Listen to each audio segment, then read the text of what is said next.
airports to enforce the new entry test requirements that went into effect on November 4th. You should not land if you do not have proof of a negative test upon landing. You're supposed to take Airports to enforce the new entry test requirements that went into effect on November 4th. You should not land if you do not have proof of a negative test upon landing. You're supposed to take Airports to enforce the new entry test requirements that went into effect on November 4th. You should not land if you do not have proof of a negative test upon landing. You're supposed to take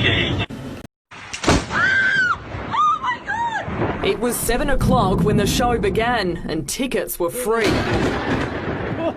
An electrical storm peppering our skyline, York's first, then the suburbs.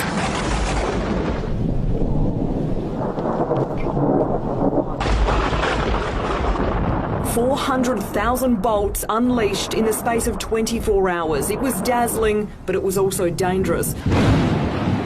At Largs North, a massive strike set this palm tree ablaze. That's crazy. That's really on fire hard now, that tree. Another was in the firing line at West Croydon. Uni student Edmund Claridge Bell captured the tree exploding from his veranda. It was kind of crazy. Like, in the moment, it was so kind of intense that I didn't really see it happen, so I only saw it through the video myself. Trees are wearing the scars today. Homes too. Moonta copped a hammering. Next thing there was this big massive bang and there's a roof in front of me. Monster gusts ripped roofs from houses and uprooted trees that have stood for decades. This water tank was sent catapulting. Residents say they're lucky to be alive. I'm glad I believe in God. He saved me. The brave gathered at lookouts, but most bunkered inside. Even then, some got the fright of their life. Almost 140 fires were sparked across SA, burning fields and paddocks. This was at Northgate, one of 450 call-outs. Walked outside and then saw the tree had split and fallen onto the two cars. It was a pilot's nightmare, but a photographer's dream. From Port Gawler to Para Hills West, Craigmore to Kangarilla, there were few areas not treated to a show. This spidery display was captured at Modbury Heights, these at Port Noarlunga. The beach was a popular spot, but you needed to be a pro to snap something like this. Elspeth Hussey, 7 News. Let's go live now to Amelia. And just how unusual was last night's Sky Show, Amelia? Jane, spring is known for its tumultuous weather, but generally thunderstorms occur overnight. So for us to witness such a display is out of the ordinary. But what makes last night's event rare is the sustained nature of the storms. We saw them right across SA, right through till morning. Of course, weather watchers flocked to spots like Mount Lofty here, and it drew the kind of crowd that you'd really see when there's snow. Of the 400,000 lightning strikes, well, 100,000 of those hit the ground. The storms were classified as severe, producing winds up to 120 k's an hour in our northern suburbs. We saw sudden hits of rain, and on York Peninsula, they had hail. Now, tonight, it's a very different view of the city here.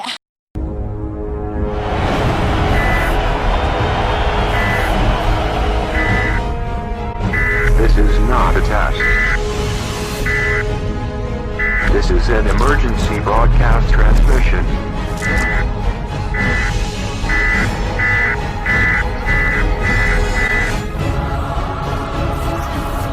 We're going to stay on the air for as long as possible. We're seeing heavily armed forces being deployed. Every man make himself and his country proud.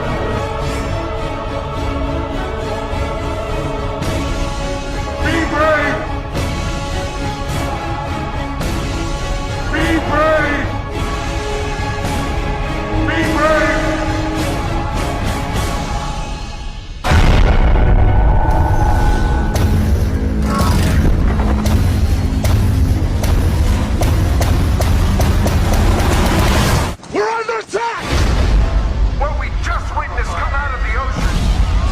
Locations across the globe were breached. casualties in Moscow, Paris.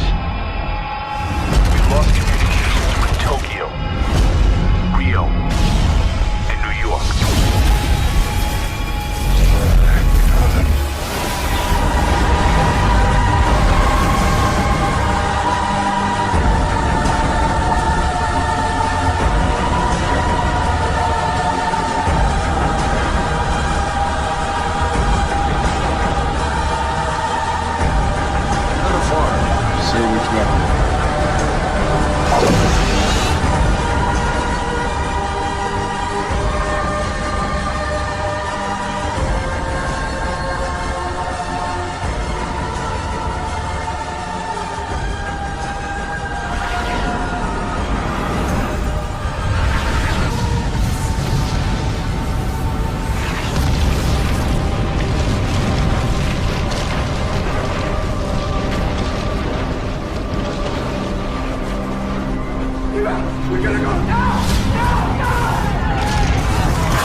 Everybody get down!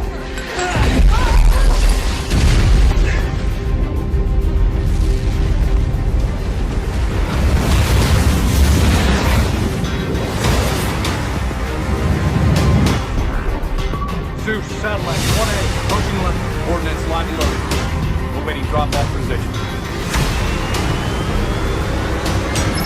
Satellite 1A, we have remote launch authorization. 3, 2, 1, drop.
Sodom has become corrupt, a city of sin.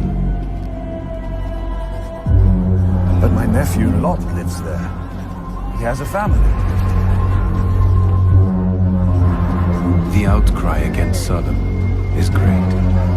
Its sins are very grave.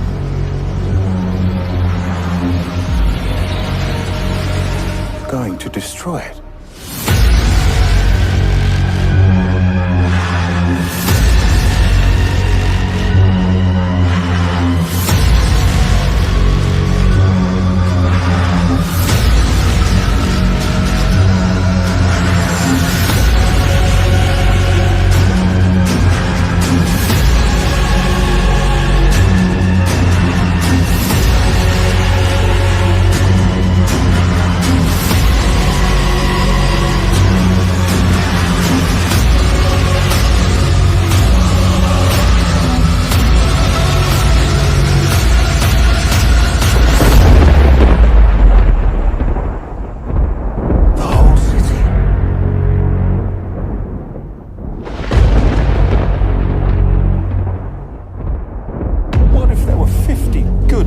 In Sodom, will they suffer the same fate as the wicked? We will test them. If my angels find 50 righteous people in Sodom, I will spare the whole city. Please, help us. Fewer. 30. 20. You would not destroy them, surely.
of us about to die. We salute.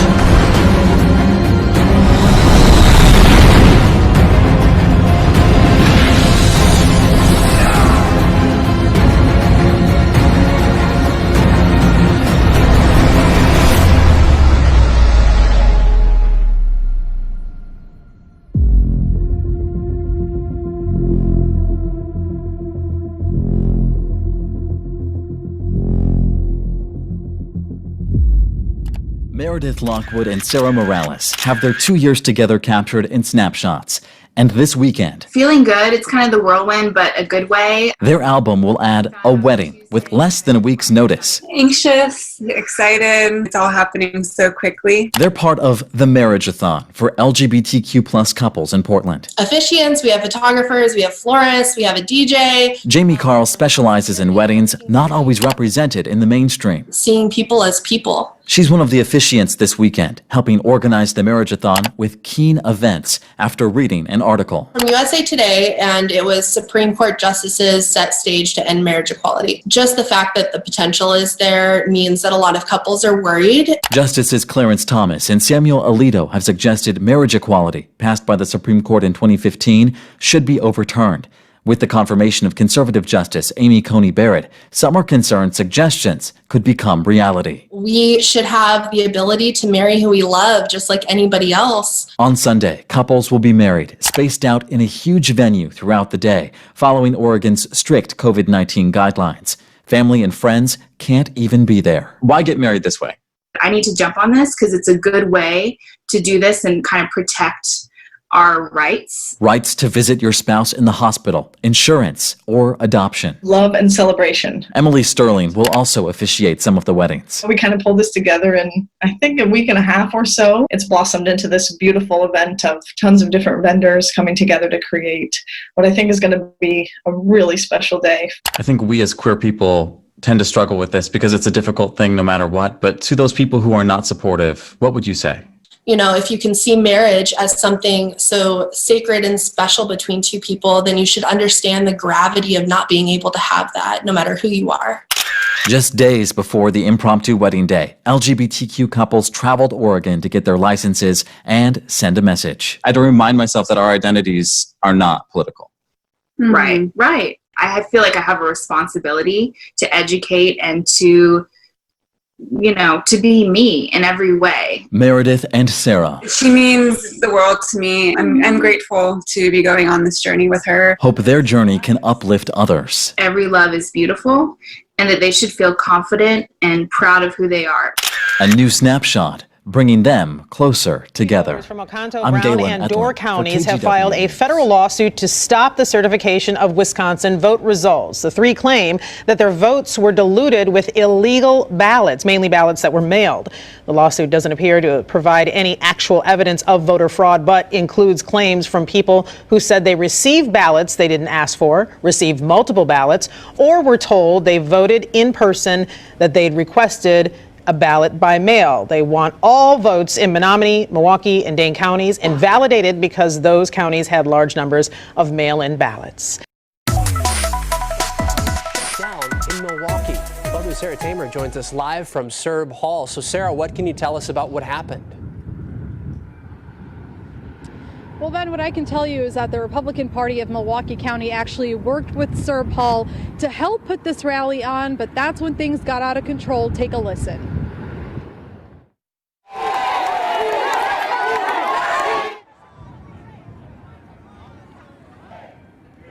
Now, the general manager at Serb Hall tells me they did what they could to keep people spread apart. He said they socially distanced 450 tables and chairs, but when people weren't complying with the rules, the manager ended the event early. That's when he says he was attacked by some of the people there.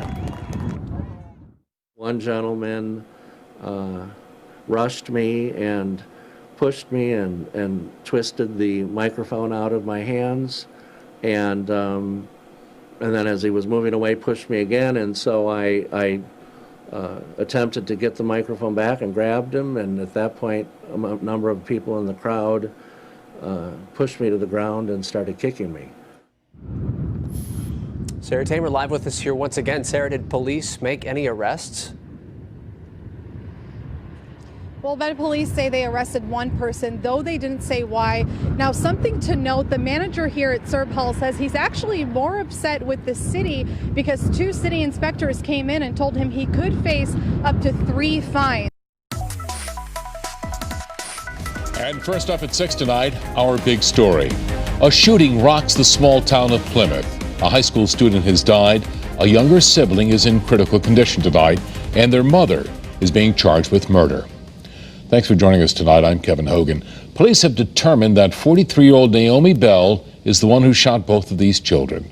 Channel 3 Eyewitness News reporter Elliot Polikoff is joining us now live from Plymouth with more on what we currently know. Elliot. Yeah, Kevin, there are still so many unanswered questions surrounding what happened last night here in Plymouth. What we do currently know is that one of Naomi Bell's children is deceased, another currently in critical condition. And from talking to one of her neighbors, we also know that Plymouth is usually a pretty quiet place, and things like this just don't usually happen here. It's not real to me. Still not real. Taylor Wells lives next door to the Bell family. He doesn't know his neighbors well, but in his mind, they're good people. You know, I've seen these kids around, and the family was really nice. The dad and the woman, they were both very nice. They always made small conversations. She was always walking her dog. How people like that could be involved in something like this, it's hard for Taylor to put together. I'm really hoping that the reports are not true. That's all I've been doing all night, just hoping that none of it is true. Everybody's okay. And, you know, how did I not hear this? How did I not? But I don't think anybody else did. I kept asking around, did you hear something? And they were talking about the firecrackers or something that sounded like gunshots 2 nights ago. The incident may have been out of earshot, but the images that followed, they're still fresh in Taylor's memory. We saw them carry, I guess, the girl. Good. And, you know, they strapped her in. She was moving. So, you know, and now I'm hearing it was her. And that's really killing me. I want to clarify that the state police have not released any additional details surrounding the deceased sibling beyond saying that sibling was the older sibling. Today, a letter from Plymouth Interim Superintendent of Schools Sherry Turner saying that older sibling attended Terryville High School while the younger sibling attended Fisher Elementary School. There was also a third sibling who attended Eli Terry Middle School, but that sibling was not at the home when the shootings occurred. There will be a virtual candlelight vigil happening tomorrow at 4 p.m. It'll be live streamed via the Terryville Congregational Church. Of course, when we get any new information surrounding these shootings, we will let you know immediately. But for now, live in Plymouth, Elliot Polikoff, Channel 3 Eyewitness News. 8 months since coronavirus lockdowns began, and its long-term effects are still unknown. But there's one thing we do know: the harsh impact it's already had on many small businesses. Abby Schinderly joins us now with why a Madison brew pub is being forced to close for good. This time a year ago, Nate Warnicki never thought that when he announced Last Call tonight, it would be for the very last time. But the pandemic had other plans for him. You know, it's going to be a very emotional moment. Customers and employees said goodbye to Rockhound Brewing Company today. The Madison Brew Pub is permanently closing its doors for in-house dining after being hit by the harsh effects of the pandemic. I didn't envision it all being, you know, in such an abrupt, crazy, what the heck just happened to the world kind of way. Unfortunately, Rockhound's story is not one that's entirely unique. Warnicki had a message for the several other local businesses that are also calling it quits. It's not your fault. You didn't do anything wrong. In a lot of our cases, you couldn't have seen it coming. We didn't know what was coming or what was going to happen. Founded in 2016, Rockhound was born when Warnicki decided that he wanted to create a community behind a local business. And I thought it'd be fun to build a relatively small and vibrant brew pub in my own neighborhood. I live 6 blocks away. Many loyal customers stopped by today to say their goodbyes to employees and drink their favorite special brews one last time. It's meant a lot to them. I've gotten an amazing amount of emails and a couple of phone calls and text messages, and even people stopping by just saying, that we're sorry to see it go, and it's definitely a bit of a sad moment. Employees say that they hope customers remember how Rockhound was a family business and did things from the heart. There were a lot of folks where we knew their names, and they really appreciated that, knowing that we actually knew who they were and that we actually cared. Rockhound Brewing Company will continue to sell beers available for pickup on Thursdays, Fridays, and Saturdays while supplies last. Meanwhile, New Mexicans went out in droves to grocery stores across the city before the governor's renewed lockdowns go into effect. This was the scene at Smith's near Central and Coors, where shoppers waited in long lines to get groceries. A similar scene at the Walmart and Sam's Club off of Eubank, where the lines extended around the building, and at Best Buy, where shoppers took advantage of the last few days before the lockdown goes into effect for some last-minute electronics. Shoppers had mixed feelings about the new orders. It's terrible, but I know it's necessary because of this pandemic, and we're not getting a hold of it. Similar to the start of the pandemic, shoppers are clearing store aisles of many products, including toilet paper, frozen food, and meat. KCTV5 stands for you, and we want to know what you think about the recommendations from health experts. Our Nathan Vickers shows us what some people are doing to stay safe as numbers surge. Shopping on the plaza this Christmas. You'll find most people out and about keep their mask on even when they're not in a store. It's something we have to do and be smart about it. All we can kind of do is try our best and stay safe. The hardest part is, just really not being able to go out and really socialize too much. As cases rise, some know there could be more social distancing measures ahead. Am I in favor of another lockdown? No. But we're going in that direction unless people start adhering. But doctors believe masks aren't the only part of this equation, and that we may need to do more to limit crowd sizes. They don't just kind of pull these restrictions out of a hat. In my opinion, they really kind of take into account a lot of really educated opinions. Part of the guidelines released today calls specifically for limiting crowd sizes at events, including youth sporting events like high school football games. I get it, sports are, it's a big part of life, but it'll happen again. I just think we have to be patient. It's probably hard is to not go to your, son or daughter's game, but I think that's kind of the downside that people have to accept. But some people feel like a better approach could be stricter enforcement of the rules already in place. If we do that, I think we'll curtail a lot of this increased activity. Our actions over the next few weeks could determine what happens over the rest of the holidays. Continue to practice social distancing, I feel like is probably the core of it. And in a few weeks, both football and Christmas shopping could look much different still. In Kansas City, Nathan Vickers, KCTV5 News. Many residents in Kent County are speaking out after a spike in the recent water bill. Good evening, I'm Chelsea Jones. Now Kent County legislators are demanding answers and asking the Water Authority to fix it. 12 News reporter Brittany Schaefer joining us now live in West Warwick with what residents are saying tonight. Brittany? Well, Chelsea, management here at Centerville Condos say they almost fell out of their chair when they saw the 500% increase in their water bill. They say what's even worse is this is all happening during the pandemic. Catherine DeCaro was shocked to see the added splash in the Centerville Condos third quarter water bill, the amount due quadrupling. It went from $600 to $3,600, plus the $500 assessment for the two fire hydrants. The bill cycle in question is from August through October. DeCaro moved into the West Warwick condo in January. She says she contacted the Kent County Water Authority for answers, but they told her if she didn't pay, the condo association's water would be turned off. And they told us that it was either we had a leak, or it was because of the summer months, or it was because of a problem with the meter.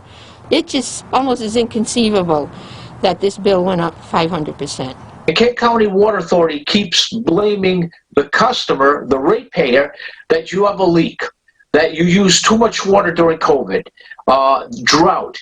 And DeCaro is not the only one affected. Senator Leonidas Raptakis, along with other Kent County lawmakers, say they have heard from numerous constituents, including people in Coventry, West Greenwich, Scituate, Warwick, and Cranston with the same issue. Raptakis says the Water Authority has only sent out 1/3 of their third quarter bills, and this problem will explode when everyone else is charged. The customer service is absolutely number one poor. They blame the ratepayer, and they don't take the blame upon saying maybe we have an internal issue, maybe we have a problem with the meters. So we're going to wait and see. If not, General Assembly is going to be going back in January. And I did reach out to the Kent County Water Authority, but have not heard back for comment. Raptakis says anyone affected needs to dispute the bill. Live in Warwick tonight, I'm Brittany Schaefer, 12 News. Well, with the increase in COVID cases, Banner Health hospitals in northern Colorado moving now to a no-visitor policy. They say to keep staff and patients safe. CBS 4's Karen Morfitt is live in Loveland tonight. And Karen, there are a few exceptions to this change. Kathy, there are 3. Anyone under the age of 18, women in labor, and those with physical or cognitive disabilities or limitations can have 1 visitor. Other patients are on their own. In an effort to protect their staff and patients from COVID, Banner Health is tightening visitor restrictions, which for some is a tough pill to swallow. As of Monday, they said no visitors at all. And I can't imagine a 92-year-old woman who's already so confused not being able to see her family. It's going to destroy her. Tanya Henry's grandmother was admitted into Banner McKee Medical Center in Loveland last week. She's been by her side every day since, which she says is needed right now. I can't imagine her sitting someplace lonely, not knowing what's going on and why nobody's coming to see her. The tighter restrictions go beyond hospital visits. It includes clinics, urgent cares, imaging and surgery centers, as well as occupational health services. In a statement, Banner Health says we understand this will be challenging, but we're committed to take the necessary precautions to protect our patients, healthcare workers, and the community. Some we spoke with say it's difficult, but they understand the why behind it. Others say it will make them think twice about seeking treatment. I wouldn't even want to go in. Henry says she's worried about the unintended consequences. They don't have a backup plan for this. They're just going to cut everybody off and let's see what happens. It's like a stupid experiment. Now, we did check, and UC Health and Health One also have visitor restrictions. They allow 1 visitor per day. SC Health has 1 hospital on the western slope, St. Mary's in Grand Junction, that is also under a no visitor policy. But as far as their metro area hospitals go, they have not made any changes. For now, we're live in Loveland. On WCNC Charlotte. A SWAT standoff at a tire business in Concord ended with 1 arrest and an employee dead. This all started at a discount tire on Dickens Place, and gunshots rang out, and only some employees were able to get out of the building. Just before 4, an arrest was made, and police have just announced that an employee was killed. Good evening to you, and thank you for joining us at 6. I'm Lana Harris. Now let's get straight out to Lexi Wilson. She joins us live with the latest on this breaking story. Lexi, what is the scene like now?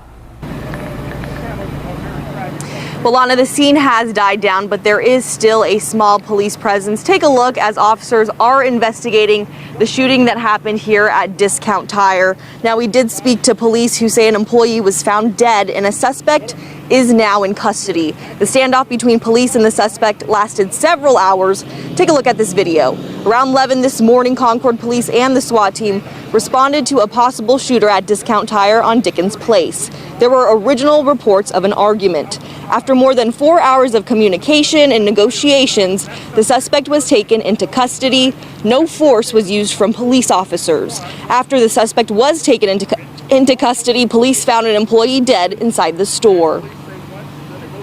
They found 1 employee of Discount Tire deceased with a gunshot wound.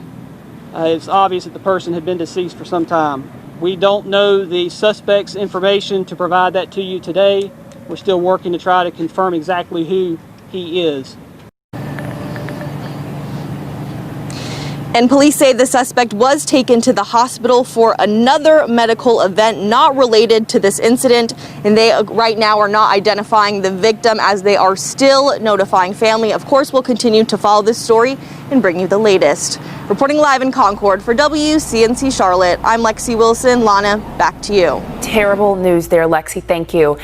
A brand new food hall in downtown Albuquerque is open for business. 505 Central Food Hall downtown held its grand opening today. The 13,000 square foot building houses 9 different locally owned vendors, including a cafe, bar, ramen shop, and even an oyster bar. However, in light of the governor's renewed lockdown measures going into effect on Monday, 505 Central will have to close down its indoor dining on Monday. Owner Mark Baker, however, says all of that hard work won't go to waste. It's bittersweet. We're excited. We have a lot of great mom and pop vendors in here who've been working tirelessly for a year to get their restaurants open. So we're going to do the best we can with the situation that we've been given. Baker says that although today's grand opening will be short-lived, 505 Central will be focusing on its takeout and curbside delivery options until the lockdown. To geodesic domes to unique things you've probably never seen before, local businesses are trying to not only keep their customers safe, but create an environment that can help people transcend their daily stresses. Temps are going down, holiday lights are going up. Unfortunately, COVID cases are too, and local businesses need to find ways to stay both physically and financially healthy.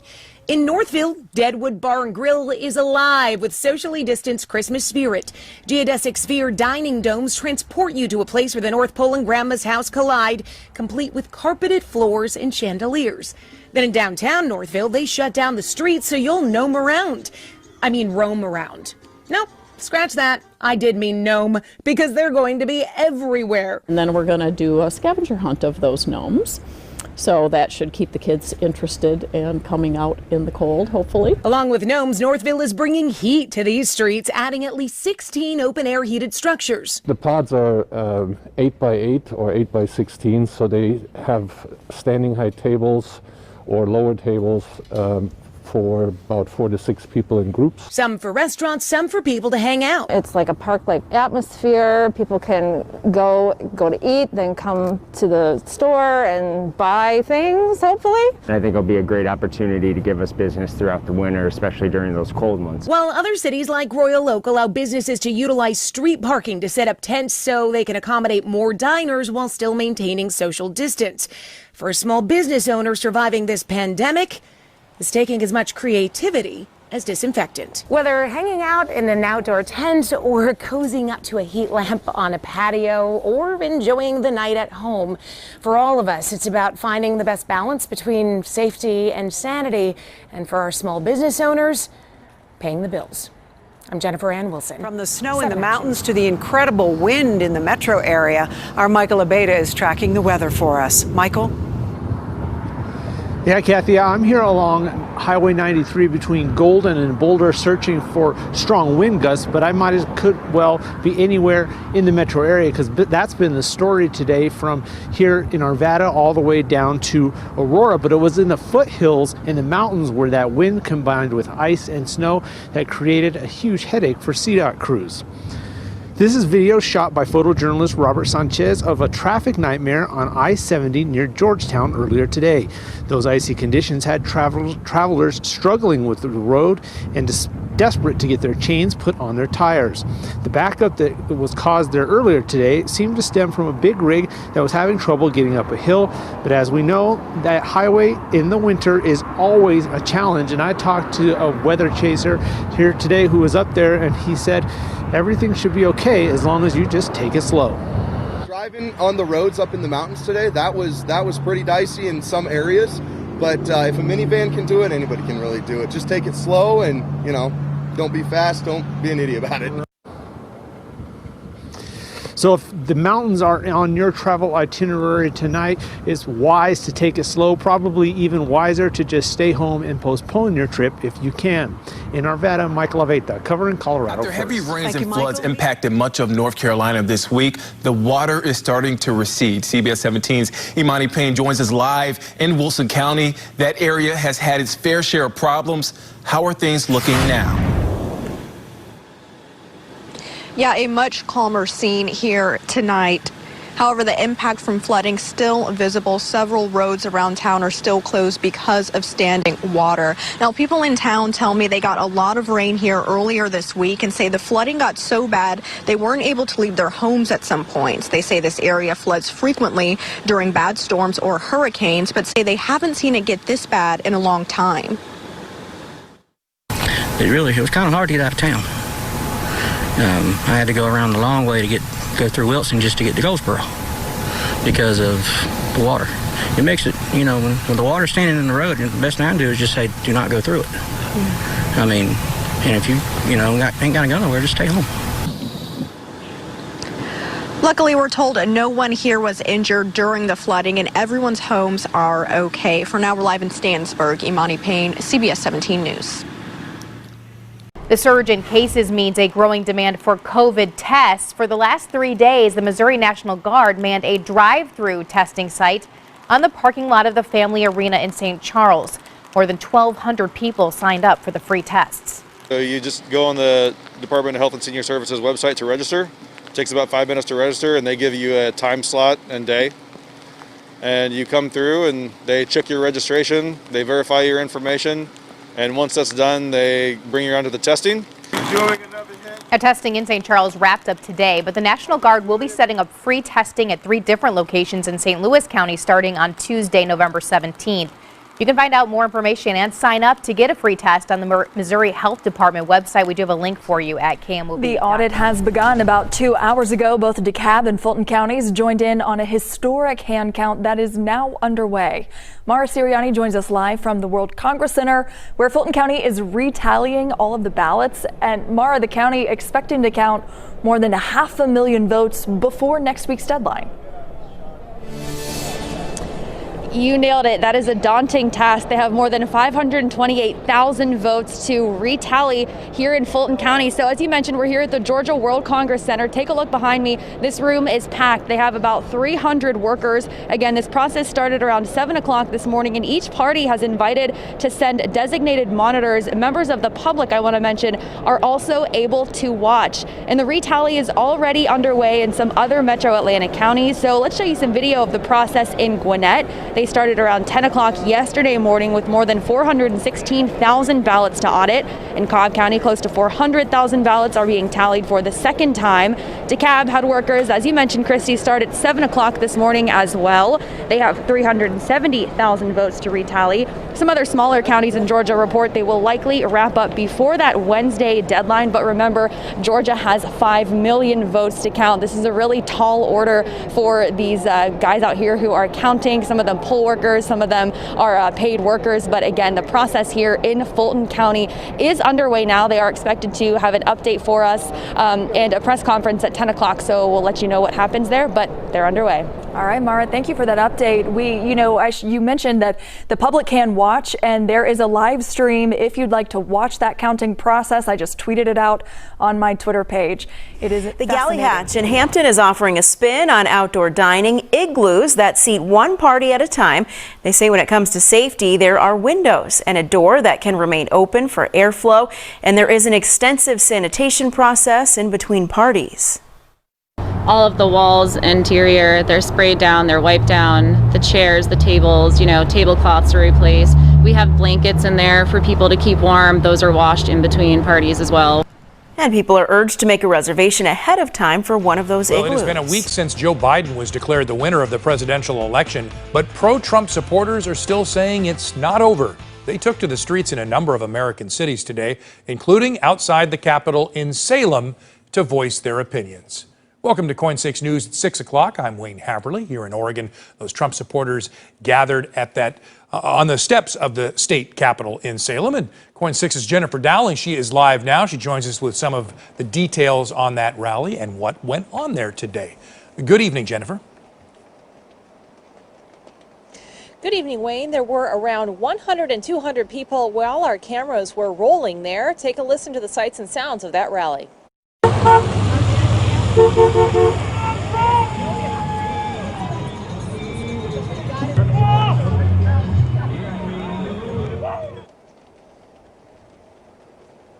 And photojournalist Robbie Sherman spoke with participants at the rally this afternoon. Many told him they don't believe the election results that have named Joe Biden as president-elect. Their comments echoed that of those gathered in Washington, D.C. today at a different rally. Once they went to mail-in ballots for everybody, I think it pretty much made it that we don't have a voice anymore. Those of us who are Republicans, our voice is squashed. Yeah, I think the evidence will be presented to the courts, everything from both sides, and and I know that judges are there for a reason. They've been appointed legally, so I think they know what's best. I want to say that we love President Trump, and this is Trump's America. This is Trump's America. Awesome. I'm out here today to exercise my First Amendment right of free speech. I'm out here to go through and protest that we got fraud in this country. Yes. But we got to educate ourselves. We got not be afraid. We walk by faith as the foundation of this country was founded. And many at today's rally and protest in Salem said they wanted the legal fight to continue. Trump supporters also expressing concerns about what they say they believe is socialism and communism in America. And there were several people dressed in Proud Boys shirts and waving Proud Boys flags at the protest today. At one point, people were taking pictures next to an elk statue that appears to be the same one that was created during the Black Lives Matter rallies. It disappeared from Portland several weeks ago. The rally wrapped up this afternoon without incident while we were there. Back to you. Thank you, Jennifer. Meanwhile, the Federal Cybersecurity and Infrastructure Security Agency, that's part of Homeland Security, says there is no evidence of lost, deleted, or changed votes in this election. Top election officials in highly contested states have also responded to claims of fraud. We've seen absolutely no evidence of it. And in fact, neither have the lawyers representing either the Republican Party or Donald Trump's campaign. Different tomorrow and be held virtually. The Diocese of Sacramento is asking pastors to provide virtual masses in purple-tier counties. So Bishop Jaime Soto says masses will no longer allow more than 10 people to be present unless they're held outside. Tonight, Tropical Storm Eta is not just a memory for far too many people around the Bay Area. In fact, the storm's floodwaters left disasters sort of everywhere, and a lot of people and businesses are dealing with this. People are picking it up, and businesses, well, they're seeing a boom. 8 on your side's Justin Shecker joining us now live from Shore Acres over in St. Petersburg with more on that. Justin. Rod, good evening to you. From outside this home, you can see the water line reached more than a foot high. The couple that just moved into this house called in some professional help today as they try to salvage what they can after Tropical Storm Eta. And they were kind of talking about the idea of it being a tropical storm relative to a hurricane. I think everybody in this neighborhood kind of felt a bit of a sigh of relief. But 3 days later, the cleanup continues for Manny Rubin and his girlfriend in their new Shore Acres home of 6 weeks. It really just made a kind of a river of brown water all throughout our first floor here. Rubin says after the street flooded by the afternoon on Wednesday, they watched the water rise quickly into the night, especially after high tide. The last 2 days, just trying to, use dry vacs and sump pumps to get all the moisture out of there. Been bleaching the walls, been on our hands and knees with scrub brushes and sponges. Rubin says he's hoping this heavy-duty humidifier from Dry Right of Tampa will help prevent mold. Whatever water it picks up goes into the tank, drains out. Augustin Guerrero says business is booming since the Bay Area felt the impact of Tropical Storm Eta. Yeah, we're out here to help. Yes, money's out there, but we're doing it to help out people too. For Rubin and his girlfriend, it's hard putting a price tag on everything damaged in the flooding. He says some items have sentimental value. She had a lot of memories in there too, a lot of boxes of photos that we had stacked on other furniture thinking the water level would not reach that high and ended up knocking it over, and so we're just trying to dry it out. Hopefully those things can kind of survive all this. And back here live in Shore Acres, looking at the floor mats from the couple's cars. Now, Rubin told me 2 of them are total losses because of saltwater damage. They're still waiting for this one to be towed away. Live in St. Petersburg, I'm Justin Shecker, 8. Meanwhile, through the federal pharmacy partnership strategy for COVID-19 vaccine, Albertsons, Vons, and Pavilion pharmacies will receive a direct allocation of COVID-19 vaccines once it is authorized or approved for use in the United States. The U.S. Department of Health and Human Services made the announcement early on Friday, and the vaccine will be administered at no cost. And once the COVID-19 vaccine is available, recipients will find contactless consent forms for the vaccine in the Albertsons, Vons, and Pavilion pharmacy app. Minnesota's leaders want all Minnesotans between the ages of 18 and 35 to get tested for COVID-19. MDH says it doesn't matter if they have symptoms or a known exposure to a positive person. It's still a good idea, especially if they're visiting friends and family over Thanksgiving. WCCO's Aleksandr spoke to some people in that age bracket about their recent testing experiences. I told her I'm fairly certain I'm positive because my roommate has this. So she was like, we're going to get a really good swab. She did both sides of my nose. Katie Duncan is a first-year med student at the University of Minnesota. After testing on campus, Duncan found out she was positive for COVID-19 about a week and a half ago. I know probably at least 5 people in my broader circle of friends my age, I'm 24, that have tested positive. Data from the U of M shows a spike in cases since Halloween. This semester's average positivity rate among students and staff was 10.2%, but this week's was nearly double that, just shy of 20%. We were exposed to 4 people who tested positive for COVID subsequently after we were with them. We were outside. 25-year-old 𝐒𝐈𝐌 got a negative result after getting tested Tuesday at the Minneapolis Convention Center. She had to schedule 3 days before, but got her results within a day. We still obviously wanted to do the right thing. We quarantined until we got the test results. 𝐈𝐌 was able to work from home during quarantine. 29-year-old Jane Chavanik was able to do the same after a COVID exposure. And I looked at Walgreens and everything was booked out pretty much 4 or 5 days out. Because of those waits, Chavanik scheduled the test with a private practice. Depending on where you go, it can take a little while to get the results back. That lag time is especially troublesome for people who can't work from home or people who live with older family members or vulnerable people. I was living at home with my parents at the time, so I was very frantic to quick get a test, and I was just kind of looking for wherever had the quickest, the soonest availabilities. After finding out friends were positive, 23-year-old Marco Manetti drove 35 minutes to the Fridley Walgreens for his test. I had to schedule a few days in advance for both. They didn't have available testing day of. Many say they're not just getting tested, they're changing their lifestyles, and they're noticing others doing it too. I'm certainly not leaving unless I really have to. Most of my friends now, we aren't really getting together anymore. Since we can't, especially outside. I think, yeah, there is a cutting back from going out and stuff. I think people are being a lot more cautious, which is good. Erin Hassanzadeh, WCCO 4 News. The state is expanding testing options. You can now order an at-home test that will be shipped to you. Since opening that option on Thursday, MDH says 23,000 kits have been ordered.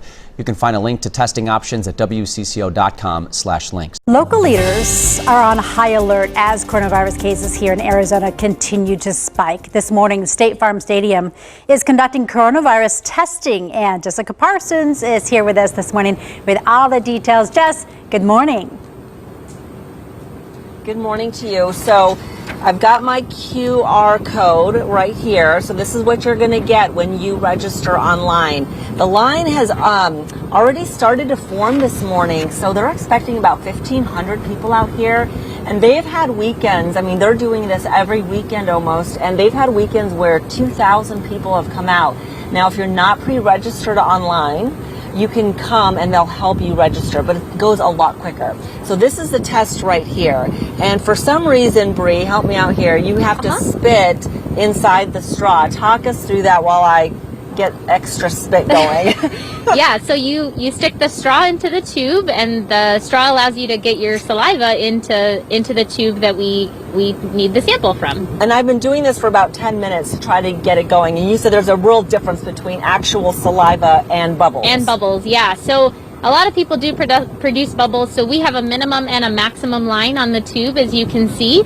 We need at least between the minimum and maximum line of your actual saliva. in addition to the bubbles. So, and they said they don't want you chewing gum 30 minutes before, vaping, smoking, no eating, and nothing no water, to drink. nothing to eat, drink, smoke, vape, or chew 30 minutes before. That makes it a little tougher because your mouth is starting to feel dry. It already is dry, so you're not supposed to have water and. Yeah, so we encourage prehydration before the 30 minutes start. I think that's, they want to get a really good sample, correct? Yeah, absolutely. And we want to make sure that we have enough of your actual saliva. So as you can see, you've got bubbles in here. So this way, the minimum and maximum allows us to ensure that we have enough of your saliva to sample. Do I have enough? Is this good? You do. You are good to go. Okay, I am good to go. So go ahead and put your cap on it. And then our clinicians at this next tent will collect your sample. Okay, excuse me. So the cap is on, and I only took my mask off for the test, so I'm going to put my mask back on so I can deliver this. The friendly people at the front of the line, they are going to take my sample. Yep, you'll need your QR code and I your give sample. them this code, and then we're ready to go. And then we should be able to get our test in 24 to 48 hours. 48 hours. Well, hello there. Will you be taking my sample today? I'll take your sample. Thank you so much. Check your birthday. And you're checking my birthday. You're checking all my online statistics, and that everything looks good. Yes, that is it. Well, look at that, you guys. It's that simple. It's that easy. Others didn't. But many said that if they didn't have to fly today, they wouldn't.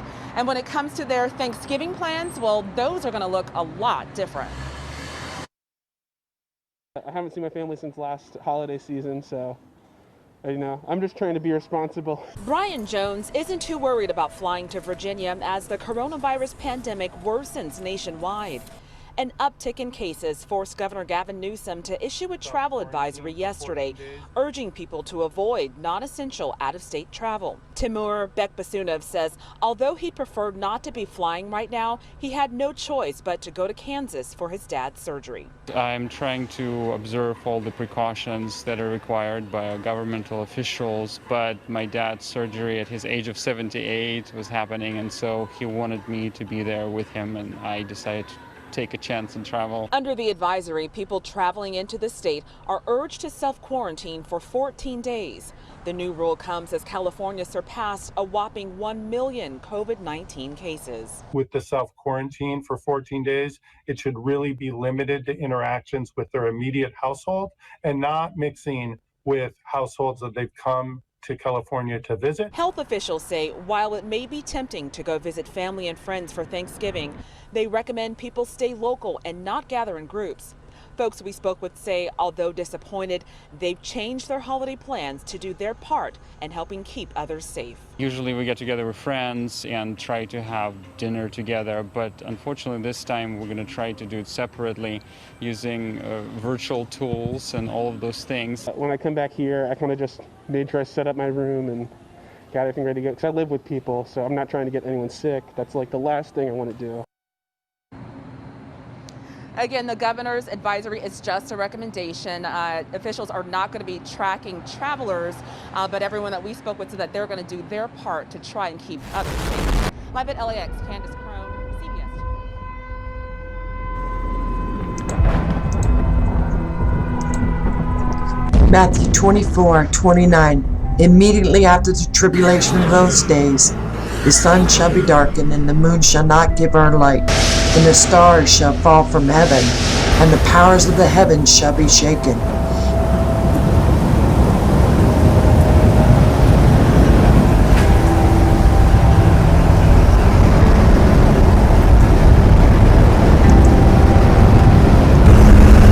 Then shall appear the sign of the Son of Man in heaven, and then shall all the tribes of the earth mourn, and they shall see the Son of Man coming in the clouds of heaven with power and great glory.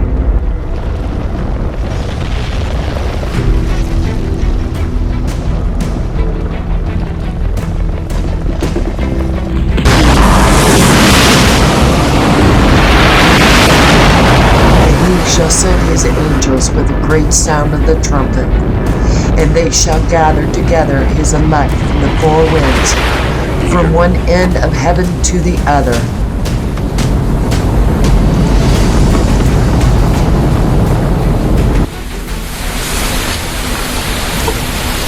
So likewise ye, when ye shall see all these things, know that it is near, even at the doors. Verily I say unto you, this generation shall not pass, till all these things be fulfilled. Heaven and earth shall pass away, but my words shall not pass away. But of that day and hour knoweth no man, no, not the angels of heaven, but my Father only. But as the days of Noah were, so shall also the coming of the Son of Man be. For as in the days that were before the flood, they were eating and drinking and marrying and giving in to marriage until the day that Noah entered the ark, and knew not until the flood came and took them all away. So shall also the coming of the Son of Man be.